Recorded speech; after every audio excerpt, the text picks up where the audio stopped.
Hello everyone, welcome to Go Legal. ये है second part of SARFAESI act. थोड़ा सा बैकग्राउंड नॉइजेज होगी, उन्हें थोड़ा इग्नोर करना। और एग्ज़ाम नज़दीक है तो ट्राई करूँगी फ्रिक्वेंट वीडियोस में लाती रहूँ, ठीक है। तो सेक्शन 5 जो है वो बात करता है एक्विजिशन ऑफ राइट्स और interest in the financial assets. जो ये एसेट रिकंस्ट्रक्शन कंपनी है वो एक्वायर कर सकती है बैंक से या फाइनेंशियल इंस्टीट्यूशन से, ठीक है। क्या एक्वायर कर सकती है? फाइनेंशियल एसेट्स को, ठीक है। और किस तरीके से करेगी? Number 1, by issuing a debenture और अ बॉन्ड और any other security in the nature of debenture for consideration agreed upon between such company and the bank of financial institution incorporating there in such terms and condition as may be agreed upon between them. यानी कि वो debenture की form में भी हो सकता है। Debenture is a kind of loan, right. Bond की फॉर्म में भी बॉन्ड इशू कर देंगे और एक पर्टिकुलर कंसीडरेशन जो है वो डिसाइड कर लेंगे, उसके बेस पे जो है एक्वायर किया जा सकता है। जैसे मान लो जो फाइनेंशियल एसेट्स हैं, ठीक है, वो कितने इसे ऐसे समझो कि मैंने 50 लाख का लोन लिया, ठीक है। तो मैंने एक सिक्योरिटी जमा करा दी, ठीक है, कोर्ट इसमें बैंक में। अब ये जो बैंक है इसे अपना लोन रिकवर करना है, तो ये क्या करेगा? ये जैसे 50 लाख का लोन है, ठीक है, तो ये जो है बैंक इसे एसेट रिकंस्ट्रक्शन कंपनी को वो सिक्योरिटी दे देंगे, ठीक है। ये 50 लाख का लोन अगर रिकवर करना है तो थोड़ा सा नेगोशिएट कर लेंगे और कम अमाउंट में जो है बैंक इन्हें एआरसी को ये दे देगा, right on the financial assets, ठीक है। तो कम अमाउंट में देगा तो आगे अगर एआरसी जो है रिकवर करेगा पूरा अमाउंट तो इसे तो फ़ायदा ही होगा। नेक्स्ट कह रहे हैं by entering into an agreement with the bank or financial institution for the transfer of such financial assets to such company on such term and condition as may be agreed upon between the party. यानी कि जो other terms and conditions हैं उनके according जो है वो दे देंगे या ट्रांसफ़र कर देंगे। जो बैंक है या फाइनेंशियल इंस्टीट्यूशन है फाइनेंशियल एसेट्स को किसे दे देंगे? एआरसीज को दे देंगे। अब है ये देखो अमेंडमेंट है, ये इंपॉर्टेंट है आपके लिए। एक सेकेंड, अमेंडमेंट। तो यहाँ पे जो आपको याद रखना है, ये जो फाइनेंशियल इंस्टीट्यूशन है सबसेक्शन 1 में in the favour of asset reconstruction company acquiring financial assets for the purpose of asset reconstruction. किस पर्पस के लिए? एसेट रिकंस्ट्रक्शन के लिए एंड सिक्योरिटाइजेशन के लिए। क्या होता है सिक्योरिटाइजेशन और रिकंस्ट्रक्शन, वो हमने बात कर ली है। Shall be exempted from any stamp duty in accordance with the provision of section 8F of Indian stamp act. तो आपको बस इतना याद रखना है कि एग्जम्प्टेड है फ्रॉम द स्टैम्प ड्यूटी, ठीक है। नेक्स्ट है हमारा प्रोवाइजो। प्रोवाइजो क्या कहता है कि ये जो एग्जम्पशन है वो किसी और उस पर एप्लीकेबल नहीं होगा फॉर अदर पर्पस, ठीक है। सिर्फ किस पर्पस के लिए? अगर रिकंस्ट्रक्शन के लिए है तो एप्लीकेबल होगा, अदरवाइज एप्लीकेशन नहीं होगा। यह सारी चिड़िया इधर ही आ गई है। नेक्स्ट है हमारा, देखो पहले लेंडर कौन था? बैंक था। बैंक ने मनी लेंड की थी किसे? बोरोवर को। अब यहाँ पे जैसे ही वो एसेट्स बेच देगा एसेट रिकंस्ट्रक्शन कंपनी को, तो यहाँ पे लेंडर कौन हो जाएगा? हमारा एआरसी, ठीक है। यही चीज़ इसमें लिखी हुई है सब सेक्शन 2 में। If the bank and financial institution is a lender in relation to the financial asset acquired under subsection 1 of asset reconstruction company and such asset reconstruction company shall own such acquisition, यहाँ से याद रखना आपको, be deemed to be the lender and all the rights of such bank or financial institution shall be vested in such company in relation to financial asset, ठीक है। तो यानी कि पहले बैंक था, वो लेंडर था, अब जो है एआरसी जो है आपका क्या बन जाएगा? लेंडर बन जाएगा। नेक्स्ट है हमारा 2A। नेक्स्ट 2A जो कह रहा है कि अगर जो बैंक है फाइनेंशियल इंस्टीट्यूशन है कोई राइट एक्वायर करता है या टाइटल या इंटरेस्ट एक्वायर करता है उस एसेट पे, जो फाइनेंशियल एसेट हमने रखे थे ना एज अ सिक्योरिटी, उस पर बैंक का कोई भी राइट है, टाइटल है या इंटरेस्ट है, अब वो किसके पास चला जाएगा? एसेट रिकंस्ट्रक्शन कंपनी के पास चला जाएगा। यही बात इसमें बोली हुई है, ठीक है। Such right, title, interest shall vest in the asset reconstruction company on the acquisition of asset. बस इतना लिखा हुआ है इसमें। नेक्स्ट हम देखते हैं थर्ड। नेक्स्ट ये कह रहा है कि ऑल द कॉन्ट्रैक्ट डीड, जितने भी कॉन्ट्रैक्ट है, डीड है, बॉन्ड है, एग्रीमेंट है, कुछ भी है, ठीक है, जो फेवर में है बैंक के, अब किसके फेवर में हो जाएंगे? वो एसेट रिकंस्ट्रक्शन कंपनी के फेवर में हो जाएंगे। बस इसमें से टेक अवे इतना ही है, ठीक है। रीडिंग लेनी है तो you can take the reading. Next है हमारा 4। यहाँ पे बात हो रही है कि वो जो लैंड एक्वायर करी है या जो भी फाइनेंशियल एसेट्स है उसके रिगार्डिंग कोई भी सूट है, अपील है या अदर प्रोसीडिंग है बाय और अगेंस्ट द बैंक, दोनों याद रखना है, बाय और अगेंस्ट द बैंक, दोनों के जो राइट्स हैं या जो सूट में एज अ पार्टी है वो बैंक की जगह आप कौन हो जाएगा? फाइनेंशियल इंस्टीट्यूशन हो जाएगा। बस इतना है, सिंपल है। 1 वर्ड्स याद रखने हैं आपको यहाँ पे, जैसे कॉन्ट्रैक्ट डीड बॉन्ड ये याद रख लिया, उसके बाद राइट टाइटल वगैरह याद रख लिया।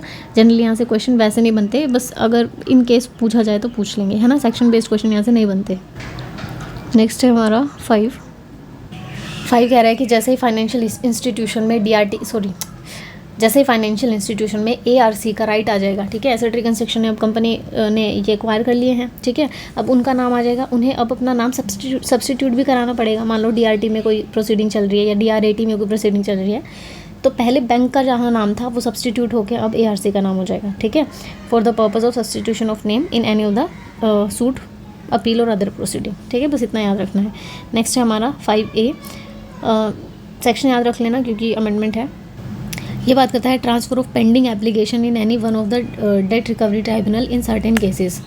तो फर्स्ट क्या कह रहा है कि जैसे कोई भी फाइनेंशियल इंस्टीट्यूशन है, ठीक है, या फाइनेंशियल एसेट्स है बोरोवर के, जो एसेट रिकंस्ट्रक्शन कंपनी ने एक्वायर करे हैं, है ना, तो ये कह रहे हैं comprises of secured debts of more than one bank, एक से ज़्यादा बैंक के जो डेट है वो सिक्योर्ड है या फाइनेंशियल इंस्टीट्यूशन के।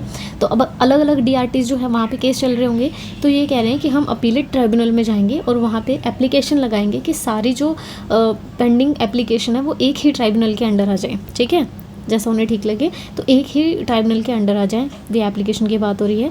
सेकंड कह रहा है कि फिर जो अपीलेट ट्राइब्यूनल है, ठीक है, वो सारी पार्टीज़ को सुनेगा, मतलब अपॉर्चुनिटी ऑफ बीइंग हर्ड सबको दी जाएगी। उसके बाद जो है ट्रांसफ़र करने का राइट है उसके पास, ठीक है, ऑर्डर पास कर देगा for the transfer of all the cases at one place. Third कह रहा है कि जो अपीलेट ट्राइब्यूनल जो भी ऑर्डर पास करेगा इट विल बी बाइंडिंग, बस इतना, इट शैल बी बाइंडिंग, इतना याद रखना है आपको। सारे भी जो भी DRTs हैं सबके ऊपर एप्लीकेबल होगा, बाइंडिंग होगा। Last but not the least, ये कह रहा है कि कोई भी रिकवरी सर्टिफिकेट है, ठीक है, एक रिकवरी सर्टिफिकेट दिया जाता है, तो वो जो रिकवरी सर्टिफिकेट है DRT जो इशू करेगा, to which all the pending application are transferred, जिसमें ट्रांसफ़र की गई है under subsection 2 shall be executed in accordance with the provision contain in subsection 23 of section 19 and other provision of the recovery of debt due to bank and financial institution shall be according to, मतलब ये कि जो execution होगा वो accordingly होगा, बस इतना याद रखना, किसके अकॉर्डिंग होगा, recovery of debt due to bank and financial institution. Next है हमारा 6, notice to the obligor or and discharge of obligation of such obligor. First ये कह रहा है कि जैसे अब ARC जो है वो अक्वायर कर लेगी बैंक से या फाइनेंशियल इंस्टीट्यूशन से, तो ये कह रहे हैं कि जो बैंक है और फाइनेंशियल इंस्टीट्यूशन है, अगर ARC एक्वायर करती है तो ऑब्लिगर को या फिर जो भी कंपनी है रजिस्टर्ड कंपनी, उनको एक नोटिस चला जाएगा कि अब जो एसेट्स है, जो फाइनेंशियल एसेट्स हैं, वो बैंक से एक्वायर कर लिए गए हैं bye the asset reconstruction company. Next है हमारा, अब जो ऑब्लिगर है, ठीक है, वो पेमेंट किसको करेगा, बैंक को नहीं करेगा, वो एसेट रिकंस्ट्रक्शन कंपनी को करेगा। तो यहाँ पे ये कह रहे हैं कि जैसे उन्हें नोटिस मिलता है तो वो जो भी पेमेंट होगी वो एसेट रिकंस्ट्रक्शन कंपनी को करेगी और यही माना जाएगा कि वो जो पेमेंट है वो बैंक को हो गई है, ठीक है। नेक्स्ट है हमारा थर्ड में ये कह रहा है कि अगर मान लो आपने नोटिस नहीं दिया, ठीक है, जो बैंक है या फाइनेंशियल इंस्टीट्यूशंस है उन्होंने नोटिस नहीं दिया ऑब्लिगर को कि जो फाइनेंशियल एसेट है वो ARC ने एक्वायर कर ली है, और इस केस में जो ऑब्लिगर है वो पेमेंट किसको करता है, बैंक को कर देता है, ठीक है।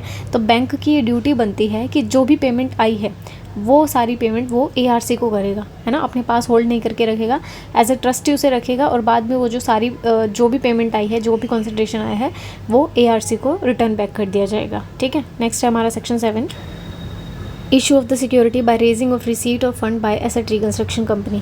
अब ऐसा समझो इसे कि कोई भी ARC है, उसके पास इतने पैसे नहीं होंगे, है ना, इतना फंड तो नहीं होता किसी के पास भी वो सारे के सारे सिक्योरिटी एसेट खरीद लें, तो वो क्या करते हैं, सिक्योरिटी इशू कर देते हैं, ठीक है।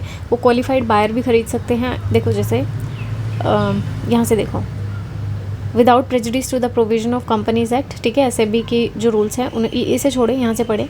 After acquisition of the financial assets under subsection 1 of section 5, offer security receipt to qualified institute buyer, जो क्वालिफाइड बायर्स होते हैं, ठीक है, उनको सिक्योरिटी इशू कर दी जाती है कि आप सिक्योरिटी रख लो, हमें पैसे दे दो, उस पैसे से हम एसेट्स खरीद लेंगे, फिर एसेट्स को रियलाइज़ करेंगे और आपकी जो मनी है जितना भी इंटरेस्ट होगा उसके साथ आपको वापस मिल जाएगी, राइट। और such other category of investor including the non institutional investor as may be specified in RBI by consultation of the subscription of in accordance with which the provision of those acts. Next है हमारा, the asset reconstruction company may raise fund from the qualified buyers by formulating scheme निकाल दी जाती है for acquiring the financial assets and shall keep and maintain the separate distinct account in respect of each scheme for every financial asset acquired out of the investment made by qualified buyer and ensure that realization of such financial assets is held and applied towards the redemption of the investment and the payment of return assured as such investment under the relevant scheme। ये कह रहे हैं कि हम एक scheme निकाल देंगे, उस स्कीम में क्या होगा कि आप हमारी सिक्योरिटी खरीद लीजिए, ठीक है, और सिक्योरिटी के बदले में हमें पैसे मिल जाएंगे, मतलब मैं ARC हूँ मान लो, है ना। तो मैं क्या करूँगी, स्कीम निकालूंगी और स्कीम में क्या करूँगी, मैं सिक्योरिटीज़ को बेचूंगी। अब जो क्वालिफाइड बायर होंगे वो मेरी सिक्योरिटी खरीदेंगे, यानी कि मेरे पास पैसे आ जाएंगे। अब जो मेरे पास पैसे आएंगे उन पैसों का मैं यूज़ करूँगी किसके, उसमें कि मैं फाइनेंशियल बैंक से फाइनेंशियल एसेट्स खरीद लूँ, ठीक है। जो बेनिफिट होगा उसका कुछ % जो है क्वालिफाइड बायर्स को दे दिया जाएगा, बाकी तो मेरा हो जाएगा। ऐसा ही चल रहा है। तो ये कह रहे हैं कि स्कीम निकाल दी जाएगी और स्कीम का अलग डेटा मेंटेन होगा, बस इतना याद रखें, राइट। नेक्स्ट है हमारा scheme for the purpose of offering the security receipt under subsection 1 और raising funds under subsection 2 may be in the nature of trust to be manage. अब ये किस नेचर में होगा, ट्रस्ट के नेचर में होगा, जो ARC जो है मैनेज करेगी। And the asset reconstruction company shall hold the assets so acquired for fund so raised by acquiring the assets in trust for the benefit of qualified buyer, ठीक है। उनके मतलब हमारे फ़ायदा तो होगा लेकिन उनका भी फ़ायदा होगा, होल्डिंग द सिक्योरिटी रिसीट और from whom the funds are raised. Next है हमारा provision of Indian trust act shall except in so far as they are inconsistent with the provision of the act apply with. अब ये कह रहे हैं ना कि एज अ ट्रस्टी वो जो है होल्ड करके रखेंगे, तो इसके प्रोविजन इंडियन ट्रस्ट एक्ट के प्रोविजन जो है यहाँ पे एप्लीकेबल हो जाएंगे। In the event of non-realization under subsection 2 of financial asset, the qualified buyer of asset reconstruction company holding security receipt of not less than 70%, अब यहाँ पे ये mention कर ले 75% sorry of the total value of security receipt issued by under a scheme by such company shall be entitled to call a meeting of all the qualified buyer and every resolution passed in such meeting shall be binding on the company। ये कह रहा है कि देखो हमने आपसे पैसे लिए, ठीक है, तो आप अब से आपके पास जो सिक्योरिटी है, ठीक है, अब वो हम वापस खरीदेंगे जब हमारे पास पैसे आ जाएंगे फ्रॉम द बोरोवर। अब वो कह रहे हैं कि हम एसेट्स को रियलाइज़ ही नहीं कर पाए। रियलाइज़ नहीं कर पाएगा मतलब क्या है कि बोरोवर से हम पैसे ही नहीं निकलवा पाए। तो उस सिचुएशन में कह रहे हैं कि हम ना मीटिंग रखेंगे, ठीक है। ये कह रहे हैं holding security receipt of not less than 75% of the total value. हम एक मीटिंग मतलब हम एंटाइटल होंगे एक मीटिंग रखने के लिए, और उस मीटिंग में जो भी डिसीजन होगा it shall B final and binding on the ARC, यानी कि ARC की जगह अब ये जो मीटिंग होल्ड करेंगे ये लोग हैं डिसाइड करेंगे what to do next, right. Next है the qualified buyer shall at the meeting called under subsection 3 follow the same procedure as nearly as possible as is followed by the meeting of the board of directors of the asset reconstruction company as may be. यानी कि पहले तो BOD कर रहे थे meetings, ठीक है, अब उनसे तो काम बन नहीं रहा, उनसे कुछ हो नहीं रहा, तो ये जो क्वालिफाइड बायर्स हैं ये मीटिंग करेंगे और ये जो डिसीजन करेंगे इट विल बी फाइनल और it will be binding on the ARC, right. Next है हमारा section 8 exemption from the registration of the security receipt. Notwithstanding anything contained in subsection 1 of section 17 of Registration Act, any security receipt issued by the asset reconstruction company, as the case may be, under subsection 1 of section 7, and not creating, declaring, assigning, limiting, extinguishing any right, title, interest to or in removable property except in so far it entitles the holder of security receipt to an undivided interest afforded by the registered instrument। Simple भाषा में ये कह रहे हैं कि जो ARC security receipt issue करेगा ना, उससे ना कोई राइट जनरेट होता है, ना डिक्लेयर होता है, साइन होता है। क्योंकि हम जब रजिस्ट्रेशन एक्ट का सेक्शन 17 पढ़ते हैं तो ये उसमें नॉन टेस्टामेंट्री इंस्ट्रूमेंट होते हैं, है ना, जो राइट टाइटल ये क्रिएट करते हैं, तो उन्हें हमें रजिस्टर कराना ज़रूरी होता है। लेकिन यहाँ पे ये कह रहे हैं कि ना तो ये कोई राइट क्रिएट करेगा, ना डिक्लेयर करेगा, ना साइन करेगा, यानी कि सेक्शन 17 ऑफ रजिस्ट्रेशन एक्ट को बाईपास करेगा। दोबारा बताती हूँ मैं, सेक्शन 17 ऑफ रजिस्ट्रेशन एक्ट में ये बात बोली गई है कि अगर आप कोई भी नॉन टेस्टामेंट्री इंस्ट्रूमेंट से प्रॉपर्टी ट्रांसफ़र करते हैं, ठीक है, और उससे कोई राइट क्रिएट हो रहा है, डिक्लेयर हो रहा है, साइन हो रहा है व्हाटसोएवर, तो आपको उस डॉक्यूमेंट को रजिस्टर कराना ज़रूरी है। तो यहाँ पे इन्होंने साफ लिख लिया कोई राइट वगैरह क्रिएट नहीं कर रहा है, इसलिए रजिस्टर कराना ज़रूरी नहीं है, ठीक है। Any transfer of security receipt shall not require compulsory registration. तो यहाँ पे इसका कंक्लूजन क्या आ गया, फर्स्ट वाले का कंक्लूजन क्या आ गया कि उसे रजिस्टर कराने का ज़रूरत नहीं पड़ेगा आपको। नेक्स्ट है हमारा measures for the asset reconstruction. तो कह रहे कि ये जो फॉलोइंग मेजर्स हैं ये हैं, ठीक है, कौन कौन से। Number 1, the proper management of the business of the borrower by change in and take over of the management of the business. तो क्या क्या किया जा सकता है, एसेट रिकंस्ट्रक्शन कंपनी क्या कर सकती है कि बिजनेस जो है बोरोवर का वो टेक ओवर कर सकती है, ठीक है, उसमें कोई चेंजेस कर सकती है ताकि बिजनेस में प्रॉफिट हो और उनका जो पैसा है वो मिले उन्हें। नेक्स्ट है हमारा सेल और रिलीज ऑफ पार्ट और whole of the business, sale भी कर सकता है, लीज भी कर सकता है। यानी कि अगर आपसे पूछा जाए कि रियलाइजेशन करने के कौन कौन से तरीके हैं, तो ये सब बता रखे हैं कि उनके बिज़नेस को टेक ओवर किया जा सकता है, उनको बिज़नेस को सेल किया जा सकता है, लीज भी दिया जा सकता है, रीशेड्यूल किया जा सकता है पेमेंट को कि चलो ठीक है अभी नहीं तो बाद में दे देना, ठीक है, थोड़ा थोड़ा करके दे देना, इस तरीके से। Enforcement of security interest in accordance with the provision, security interest को इन्फोर्स किया जा सकता है। Settlement of dues payable by the borrower, settle किया जा सकता है, यानी कि चलो आप 50 लाख नहीं दे पा रहे, कोई बात नहीं, 48 पे डन करते हैं, ठीक है। नेक्स्ट है हमारा taking possession of the security assets in accordance with the provision of this act. Security assets का पोजेशन ले सकते हैं, मान लो कोई इमूवेबल प्रॉपर्टी उसका पोजेशन मैंने ले लिया, वैसा। Conversion of any portion of the debt into the share of the borrower company, borrower company के शेयर्स में डिवाइड कर देते हैं, ठीक है, फिर उन्हें बेचा जा सकता है आराम से। नेक्स्ट है provided that conversion of any part of the debt into the share of a borrower company shall be deemed always to have been valid, उन्हें वैलिड माना जाएगा as if the provision of this clause were in force in all the material time, no need to worry. आगे देखते हैं। The RBI या reserve bank shall for the purpose of subsection 1 determine the policy and issue necessary directions including the direction for regulating of the management of the business of borrower and the fees to be charge. अब यहाँ पे जो ARC है, ठीक है, ARC को regulate कौन कर रही है यहाँ पे RBI, तो ये कह रहे हैं कि अगर कोई भी पॉलिसी या इशू बनानी पड़ी, ठीक है, उसके बिजनेस बोरोवर के बिजनेस को मैनेज करने के लिए, तो वहाँ पे RBI जो है वो डायरेक्शन इशू कर सकते हैं, पॉलिसी बना सकते हैं। Asset reconstruction company shall take measures under subsection 1 in accordance with the policies and direction of the RBI determine. तो बस इतना याद रख सकते हैं आप कि इसके रिगार्डिंग अगर कोई भी एक्शन होगा, ठीक है, तो RBI का राइट है, पॉलिसी बना सकता है या डायरेक्शन इशू कर सकता है, बस इतना याद रखना है। ज़्यादा इसमें एक तो ये सारे पॉइंटर्स आप याद रख लेना कि क्या क्या किया जा सकता है, सेल किया जा सकता है, बिजनेस को ओन किया जा सकता है, रीशेड्यूलिंग की जा सकती है, ऐसे क्वेश्चंस आ सकते हैं, ठीक है। 3 ऑप्शन दे देंगे और सही गलत बताना होगा आपको। नेक्स्ट है हमारा अदर फंक्शन। अदर कौन कौन से फंक्शन है एसेट रिकंस्ट्रक्शन कंपनी के, यानी ARC रजिस्टर्ड अंडर सबसेक्शन 3 में क्या क्या कर सकती है। Number 1, act as an agent for the bank, bank के लिए एज एन एजेंट काम कर सकती है for the purpose of recovering their dues from the borrower on payment of the fees and charges as may be manually agreed upon between the parties, ठीक है। तो इतना याद रखना है आपको, एज एन एजेंट काम कर सकती है जिससे वो ड्यूज रिकवर करेगी बोरोवर से from of the bank. Next है हमारा एक्ट एज अ मैनेजर, ठीक है, यहाँ पे ऊपर एजेंट की तरह काम कर रहा था, यहाँ पे मैनेजर की तरह काम कर रहा है। On such fee as may be, यानी कि जो ARC है वो बैंक से फ़ीस लेगी और फीस लेके जो है रियलाइजेशन करेगी किसका, फाइनेंशियल एसेट्स का। नेक्स्ट हमारा act as a receiver if appointed by the court और द बैंक। तो यहाँ से एक क्वेश्चन भी बन सकता है, क्या ARCs को एज अ रिसीवर अपॉइंट किया जा सकता है, बिल्कुल किया जा सकता है, बाय द कोर्ट और द बैंक। लेकिन यहाँ पे एक चीज़ ध्यान रखनी है आपको प्रोवाइज़ो में कि कोई भी जो ARC है एज अ मैनेजर काम कर रही है, उसकी कोई पेक्यूनरी लाइबिलिटी नहीं होगी, राइट। नेक्स्ट है हमारा save as otherwise provided in subsection 1, no asset reconstruction company has which has been granted a certificate of registration under subsection 4 of section 3 shall commence or carry on without prior approval of the RBI any business other than that of the securitization and asset reconstruction। ये important है, बहुत important है। ये कह रहा है कि ARC को किस लिए बनाया गया है कि वो एसेट रिकंस्ट्रक्शन का ही काम करेगा, ठीक है। तो इसके अलावा कोई भी बिजनेस वो होल्ड नहीं कर सकता unless and until it will take the permission of RBI।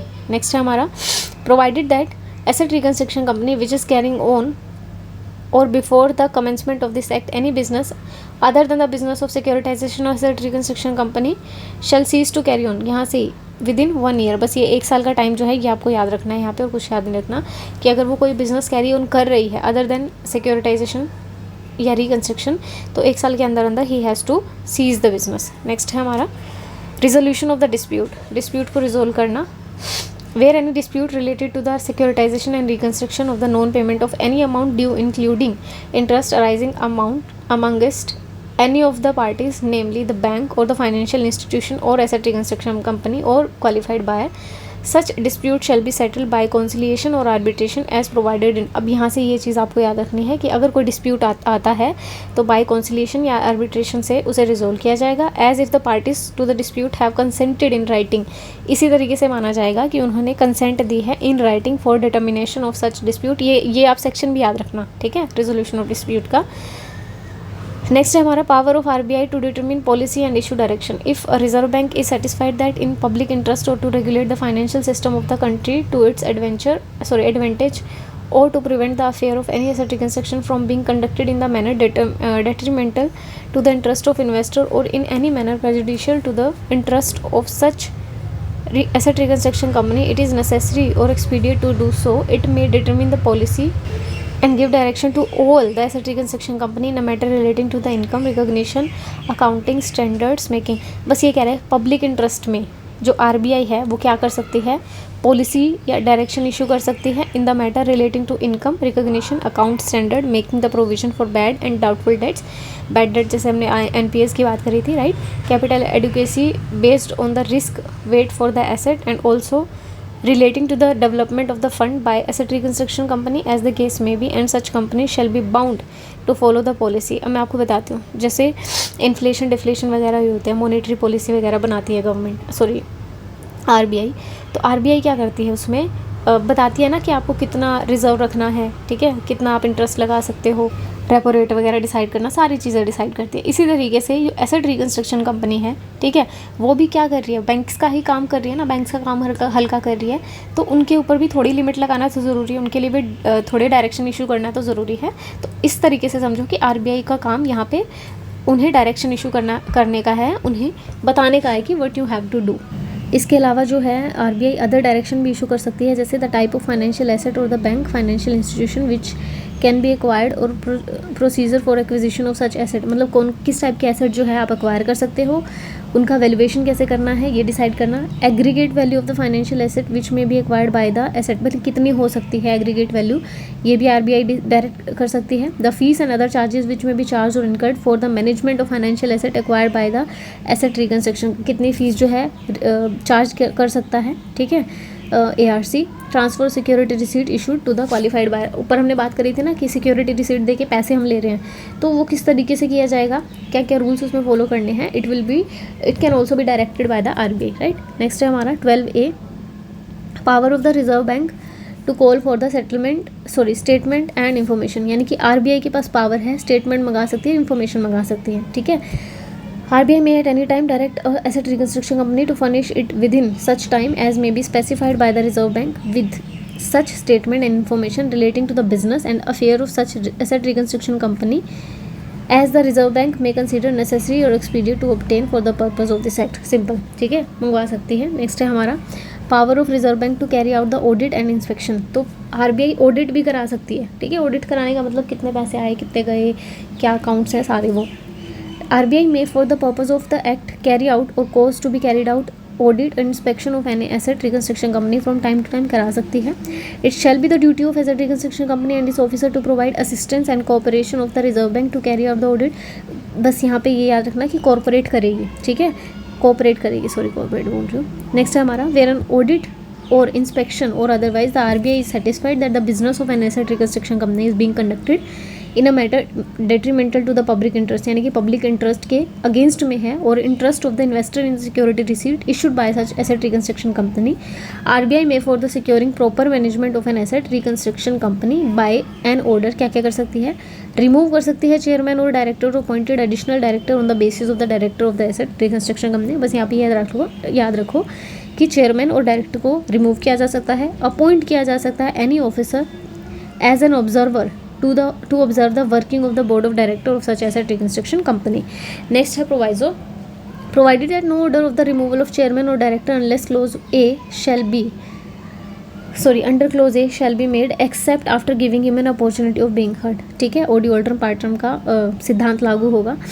Next है हमारा it shall be the duty of every director or other officer or employees of asset reconstruction company to produce before the person conducting an audit or inspection under subsection 1 all such books accounts. बस ये याद रखना है कि duty है कि वो book account जो भी है सारा उन्हें दे देंगे और वो अपना इंस्पेक्शन कर सकते हैं आराम से. नेक्स्ट है हमारा चैप्टर 3. देखो मैं थोड़ा सा स्पीड में कर रही हूँ, ठीक है, मैं चाह रही हूँ कि फटाफट से मैं ख़त्म कर दूँ इसे. और अगर आपको नहीं भी समझ आता वीडियो को थोड़ा स्लो ही देखना. सेकेंडली 1-2-3 बार देख लेना. तो अब शुरू करते हैं चैप्टर 3. चैप्टर 3 जो बात करता है enforcement of security interest. Enforcement of security interest, देखो इस सरफेसी एक्ट को क्यों बनाया गया था, ताकि हमें कोर्ट और ट्राइब्यूनल की इंटरवेंशन की ज़रूरत ना पड़े. जो या तो बैंक्स हैं, फाइनेंशियल इंस्टीट्यूशन है, या जो ARC है वो खुद से ही, एक सेकंड रुको यार शोर हो रहा है. हाँ, तो मैं बोल रही थी कि जो भी देखो सरफेसी एक्ट को क्यों बनाया गया है, ताकि हमें बाहर की इंटरवेंशन की यानी कि कोर्ट की इंटरवेंशन की या ट्राइब्यूनल की इंटरवेंशन की ज़रूरत ना पड़े। क्यों? क्योंकि ये बहुत टाइम ख़राब करेंगे आपका, ठीक है। तो आप डायरेक्ट जो है वो रियलाइज़ कर सकते हो अपने इन्हें एसेट्स को।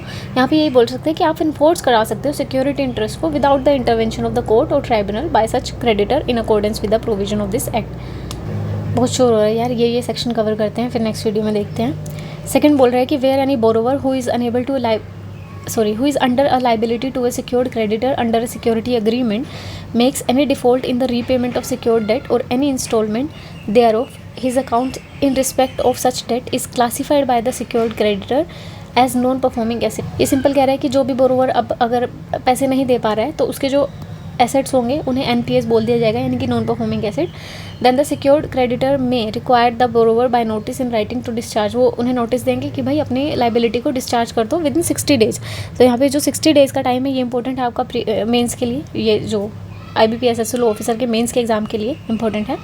Of the notice following which the secured creditor shall be entitled to exercise all or any of the right under subsection 4. Next step, provided that the requirement of the classification of secured debts as non-performing asset under this section shall not apply to the borrower who has raised fund through the issue of the bank securities. बस यहाँ पे ये याद रखना है कि जो bank security से इशू करा के फंड रेज कर रहा है उस पर ये एप्लीकेबल नहीं होगा। In the event of default the debenture trustee shall be entitled to enforce security interest in the same manner. अब डिबेंचर में डिबेंचर क्या होता है? डिबेंचर एक काइंड ऑफ लोन ही होता है। तो कह रहा है कि जो डिबेंचर ट्रस्टी है वो भी एंटाइटल है इन्फोर्स कराने के लिए सिक्योरिटी इंटरेस्ट को in the same manner as provided under this section with such modification as may be necessary in accordance with the term and condition of security document executed in the favor of debenture trustee.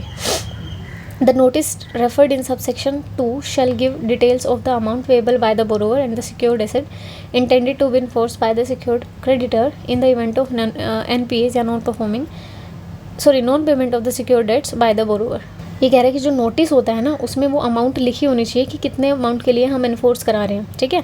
Next है, if on receipt of the notice under subsection 2 the borrower makes any representation or raise any objection. अगर borrower objection उठाता है notice पे the secured creditor shall consider such representation or objection as and if the secured creditor comes to the conclusion that such representation or objection is not acceptable or tenable he shall communicate within 15 days। ये important है, यहाँ से question बना हुआ है पहले भी कि कम्युनिकेट करेगा 15 दिन के अंदर अंदर of the receipt of such representation or obligation the reason for non acceptance of the. ये कह रहा है कि देखो आपने नोटिस भेजा, अब जो सामने वाला है वो ऑब्जेक्शन उठाएगा, वो ऑब्जेक्शन तो उठाएगा, लेकिन अगर आपको लगता है कि ये तो एड्रेस किया ही नहीं जा सकता, ये कोई ऑब्जेक्शन ही नहीं है, तो आप 15 दिन के अंदर अंदर उन्हें बताएंगे कि ऑब्जेक्शन कितना वैलिड है कितना नहीं है। Provided that the reason for so communicated or likely action of the secured creditor at the stage of the communication of the reason shall not confer any right upon the borrower to prefer the application to the debt recovery tribunal under section 17 of the court of the district judge। Sorry बहुत पढ़ना पड़ता है ना, मैं ऐसे हो जाती हूँ। मेरी बात सुनो, क्या कह रहा है ये कह रहा है कि जो क्रेडिटर हैं वो रीज़न देंगे ना तो इससे आपको कोई राइट नहीं मिल जाता एज अ बोरोवर, आपको कोई राइट नहीं मिल जाता कि आप DRT के पास चले जाएं, ठीक है। सिंपल सी ये बात बोल रहे हैं।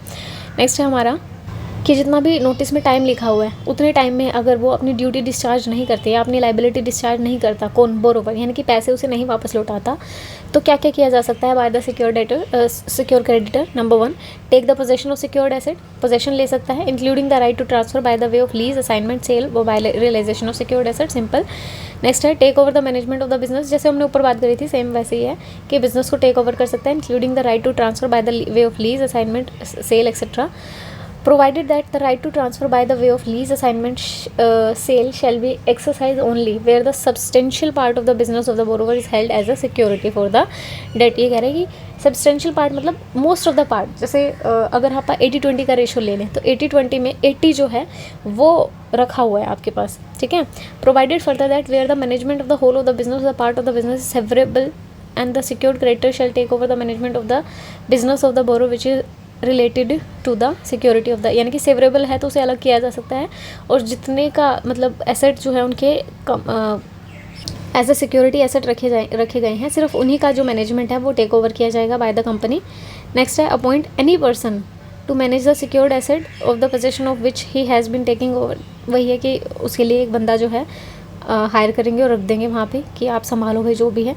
Require at any time by notice in writing any person who has acquired any of the secured asset from the borrower or from whom any money is due or may become due to the borrower to pay the secured creditor so many या so much of the money as is sufficient to pay the secured debt. ये कह रहे हैं कि अगर borrower ने किसी और को दे दी हो, यानी कि किसी और ने बोरोवर से एक्वायर कर रहे हो, तो उससे जो है वो आप मनी लोगे, एक्वायर करोगे, ठीक है। उसे नोटिस दिया जाएगा in writing. Any payment made by any person refer to in clause D of subsection 4 to the secured creditor shall give such person a valid discharge as if he has made the payment to the borrower। जैसे ही मतलब एक valid discharge दिया जाएगा उस इंसान को जिसने take over किया है फ्रॉम द बोरोवर, ताकि उसे बताया जा सकते he has made the payment to the borrower.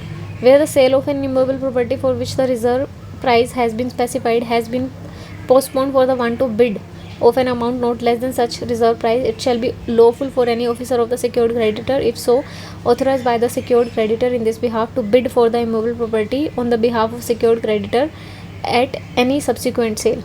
जैसे बिडिंग नहीं होती है, ठीक है, तो वहाँ पे ये कह रहे हैं कि अगर उतनी बिड नहीं आती है उसकी, ठीक है, ऑक्शन कराते हैं, उतनी बिड नहीं आती है तो कोई भी ऑफिसर है, ठीक है, ऑफ सिक्योर्ड क्रेडिटर, वो भी बिड लगा सकते हैं, इट विल बी लॉफुल।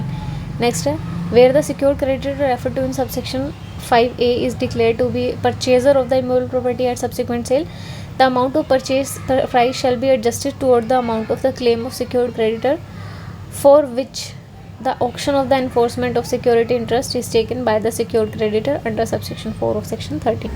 अब यहाँ पे कह रहा है कि जो सिक्योर्ड क्रेडिटर है वो सब्सिक्वेंट सेल में बिड लगा रहा है, यानी कि वो परचेजर हो जाएगा, ठीक है। तो वो कह रहा है कि वो जो अमाउंट लेगा ना वो एडजस्ट हो जाएगा। नेक्स्ट है provision of section 9 of banking regulation act shall as far as may be apply to the immovable property acquired by the secure, यानी कि जो बैंकिंग रेगुलेशन एक्ट का सेक्शन 9 है यहाँ भी एप्लीकेबल हो जाएगा। बैंकिंग रेगुलेशन एक्ट भी हम कवर कर चुके हैं, you can see the video, ठीक है, उसमें मिल जाएगी आपको प्लेलिस्ट वगैरह में। Any transfer of the secured asset after taking possession thereof or take over the management under subsection 4 by the secured creditor or by the manager on the behalf of secured creditor shall vest in the transferee all the rights in or in relation to the secured asset transferred as if the transfer had been made by the owner of such secured asset। यहाँ पे बस कह रहे हैं कि possession के transfer के साथ साथ राइट भी ट्रांसफ़र हो जाएंगे, ठीक है, जो भी all rights are related to that property. Next है सेक्शन 7 सब सेक्शन 7। नेक्स्ट कह रहा है कि ये जो सारा खर्चा हुआ है, ठीक है, ऑक्शन कराने का और बाकी की सारी चीज़ें जो भी बोरोवर के हमने अगेंस्ट एक्शन लिए हैं उसमें खर्चा तो होगा ही। तो कह रहे हैं कि जो भी एक्शन होगा तो यहाँ पे जो भी खर्चा होगा in the absence of the contract to contrary held by him in the trust to be applied firstly, यहाँ से पढ़ना आपको, यहाँ से एग्जाम में आ सकता है। Firstly in the payment of such cost charge और एक्सपेंसेस, पहले तो ये होगा कि जो भी कॉस्ट होगा, चार्ज होगा, पेमेंट होगा, एक्सपेंसेस होंगे, वो इनकर किए जाएंगे by the borrower. And secondly in the discharge of the dues of the secured creditor and the residue of the money so received shall be paid to the person entitled thereto in accordance with the right and interest. ये कह रहा है कि जो भी charge होंगे, cost होंगे, जो भी सारा खर्चा आएगा वो सारा करवाने में ऑक्शन वगैरह है जो भी है वो बोरोवर देगा, ठीक है, और उसके बाद जो भी ड्यूज़ होंगे सिक्योर्ड क्रेडिटर के वो दिए जाएंगे। नेक्स्ट है हमारा where the amount of dues of the secured creditor together with all the cost charge expenses incurred by him in tendered to the secured creditor at any time before the date of publication of notice for the public auction or inviting the quotations or the tender from the public or private treaty for transfer by the way of lease, assignment or the sale of the secured asset। Number 1, the secured asset shall not be transferred by the way of lease, assignment, sale by the secured creditor। ये कह रहे हैं कि lease या cell से पहले ही अगर वो पे कर देता है सारे अमाउंट तो ना तो लीज़ होगी, मतलब कोई भी ट्रांसफ़र ना होगा, नहीं होगा, ना लीज़ होगी, ना सेल से होगा, ना कुछ, है ना। नेक्स्ट कह रहा है कि in case any step has been taken by the secured creditor for the transfer by the way of lease or assignment or the sale of assets before tendering of such amount under this subsection, no further step shall be taken by such secured creditor for the transfer bye the way of lease. ये कह रहे हैं कि वो तो हो गया है लेकिन उससे पहले उसे पेमेंट हो गई है, ठीक है, तो बाद का जो नेक्स्ट स्टेप है वो नहीं किया जाएगा। नेक्स्ट कह रहा है कि अगर एक से ज़्यादा, यहाँ पे लिखा है ना, एक से ज़्यादा सिक्योर्ड क्रेडिटर है या joint financing of the financial asset by the secured creditor, तो ये याद रखने हैं आपको।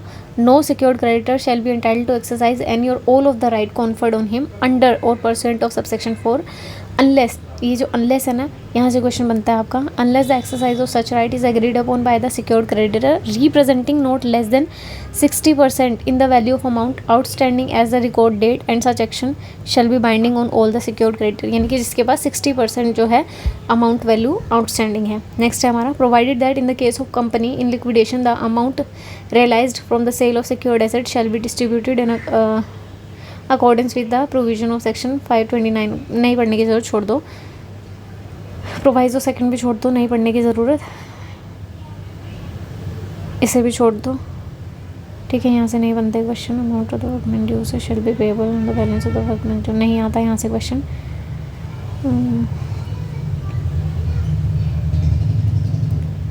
बहुत बड़ा सेक्शन है तो सब सारे उससे क्वेश्चन नहीं आते हैं। यहाँ से क्वेश्चन बन जाता है, where the dues of the secured creditor are not fully satisfied with the sale proceeding of the secured asset. अब ये कह रहे हैं कि हमने सेल तो कर दी लेकिन हमारा सारे पैसे तो हमारे पास वापस नहीं आए, तो उसके बाद सिक्योर्ड क्रेडिटर जो है फाइल कर सकता है an application in the form or manner as may be prescribe by the DRT। DRT में एप्लीकेशन फाइल कर सकता है जिसकी जुरिसडिक्शन होगी for the recovery of the rest of the money, ठीक है, जो बैलेंस अमाउंट बचता है उसके लिए। यानी कि 50,000, मान लो 50 लाख की प्रॉपर्टी थी, ठीक है, 50 लाख में वो बिक गई है, आपका जो डेट था वो 60 लाख का था, तो कितने बच गए, 10 लाख तो बच गए ना अभी भी। तो इस 10 लाख के लिए वो DRT में एप्लीकेशन डाल सकता है। Without prejudice to the right conferred on the secured creditor under this section the secured creditor shall be entitled to proceed against the guarantor. ये तो सिंपल है कि गारंटर के अगेंस्ट जो प्रोसीड कर सकता है। Right of the secured creditor में भी exercise by one of the official, नहीं पढ़ने की जरूरत। नो बरोबर शैल सिक्योर्ड, नहीं, बस यहाँ पे ये देख लेना, any of the secured asset conferred to notice without the prior written consent of the secured creditor। ये वाला जो इम्पोर्टेंट है, कोई भी बोरोवर जो है after receipt of the notice, ठीक है, transfer by the way of, ये कह रहे हैं कि जैसे उसे नोटिस मिल गया कि हम जो है आपका एक्वायर करने वाले हैं, तो उतने टाइम में जो बोरोवर है वो अपने सामान, मतलब जो भी आपका सिक्योर्ड एसेट है उन्हें बेच नहीं सकता, ठीक है। सेक्शन 13 तक हमारे कंप्लीट हो गए। 14 से आगे हम नेक्स्ट क्लास में करेंगे, बट वीडियो बहुत लंबी हो जाएगी और गर्मी भी बहुत हो रही है यार, ठीक है। तो आज के लिए इतना ही, देखते हैं कल तक एक और वीडियो में डाल दूँगी।